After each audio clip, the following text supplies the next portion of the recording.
Good evening Yami home. இன்றைக்கி என்ன பார்த்துட்ருக்கோன்னு பார்த்தீங்கன்னா சக்கரவள்ளி கிழங்கு ஸ்வீட் பொட்டேட்டோ.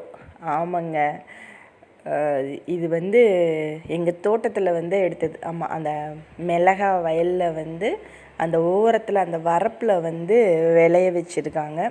ஸோ அதுதான் இன்றைக்கி. ஆனால் வீடியோ இங்கே பாருங்கள், எங்கள் பசங்க எப்படி அதில் தண்ணி ஊற்றி, ஆக்சுவலாக அது தண்ணி ஊற்றி எடுக்கணுங்க. அதை இப்போ இந்த மாதிரி வெட்டிகிட்டு இருக்காங்க. அது அந்த வயலோட வரப்பு ஃபுல்லாகவே அது போட்டிருக்கோம். அது ஆக்சுவலாக இன்னும் விளையலை போல்.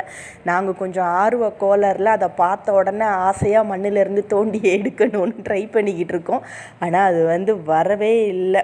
கொஞ்சம் கஷ்டப்பட்டு அந்த கிழங்கை வெளியில் தெரிகிற மாதிரி கொஞ்சம் கொண்டுட்டு வந்தோம்.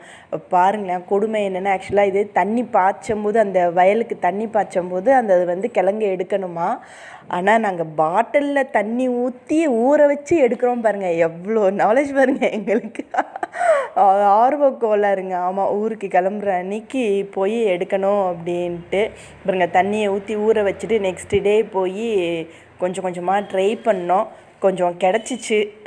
ரொம்ப பெருசுன்னு சொல்ல முடியாது, சும்மா கொஞ்சம் கிடச்சிச்சு. அதை இங்கே சென்னைக்கு கொண்டு அதை இன்றைக்கி பாயில் பண்ணி பசங்களுக்கு ஸ்நாக்ஸுக்காக ரெடி பண்ணிட்டேன்.